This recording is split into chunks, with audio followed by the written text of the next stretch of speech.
এক হাদিসে আছে নবী করিম সাল্লাল্লাহু আলাইহি সাল্লাম বলেন, যখন মাহফিল শেষ হয়, মুনাজাত শেষ, প্রধান বক্তার বয়ান শেষ, এখন এই জায়গায় আর আমরা কেউ থাকবো না, সবাই বাড়িতে চলে যাবো যার যার, কি ঠিক না?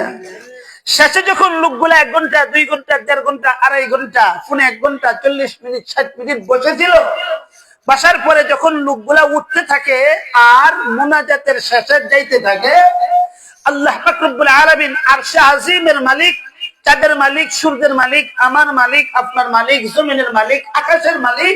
আল্লাহ পাক রব্বুল আলামিন 5টা জিনিসের শপথ করে বলতে থাকে এই কথা, বান্দা এখান থেকে বিদায় নাও, আমি আল্লাহ তোমার জীবনের গুনাহগুলোকে মাফ করে দিলাম।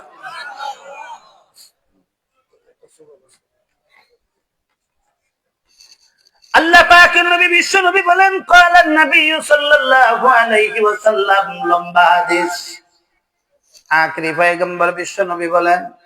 যখন দিনই যে কোনো মজমা, দিনই যে কোনো প্রোগ্রাম যখন শেষ হয়, যখন দিনই প্রোগ্রাম থেকে লোকগুলা যার যার কর্মস্থলে, যার যার বাসায়, যার যার বাড়িতে, বাড়ির দিকে যখন বিদায় নেয়, বিদায় হয়ে আল্লাহ পাক রব্বুল আলামিন আরশে আজিমের মালিক 5টা জিনিসের শপথ করে বলতে থাকেন, কুমু মাগফুরাল লাকুম, কুমু মাগফুরাল লাকুম, হে আমার বান্দারা, হে আমার বান্দিরা, তোমরা বিদায় হয়ে চলে যাইবা, আমি আল্লাহর পক্ষ থেকে একটা তবারক নিয়ে যাও, তোমাদের প্রথম তবারক আমি আল্লাহ তোমাদের গুনাহগুলোকে মাফ করে দিলাম। এত বড় তবারক পৃথিবীতে কোনো মানুষ দেওয়া সম্ভব? বলে আখেরি পয়গম্বর বিশ্ব নবী বলেন, শুধু এতটুকুই না, আল্লাহ পাক রব্বুল আলামিন দ্বিতীয় নম্বর আরেকটা তবারক দান করেন, ওয়াকাদ বুদ্দিলাত সাইয়্যাতিকুম হাসানাত। আখেরি পয়গম্বর বিশ্ব নবী বলেন, আমার উম্মতেরা রে, শুনে রাখো, আল্লাহ দ্বিতীয় নম্বর যে তবারকটা দেন, যখন তোমার আমলনামা থেকে, এই জিনিসটা বুঝার আগে একটা উদাহরণ বুঝেন, এই হ্যান্ডবিলের মধ্যে কিছু লেখা আছে না নাই? এদিকে চান,